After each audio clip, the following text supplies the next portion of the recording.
السلام عليكم، ازيكم؟ عاملين ايه؟ يا رب تكونوا بألف خير. النهاردة ان شاء الله اول فيديو لينا عن التفصيل والخياطة. تمام. معاكم نور.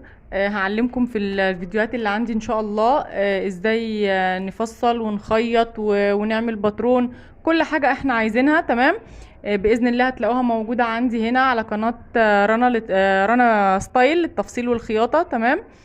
باذن الله تلاقوا كل الفيديوهات اللي انتوا بتتمنوها ان شاء الله. اول فيديو معاكم النهارده باذن الله هيكون ازاي انا دلوقتي شغاله على ستاره. في عميله طالبه مني الستاره اللي انتوا شايفينها دي. طب انا ازاي اجيب قماش ستاره؟ تمام. ازاي احدد مقاسات الستاره اللي انا محتاجاها؟ كل ده هنعرفه في الفيديو بتاع النهارده ان شاء الله. اهم خطوات: اختيار قماش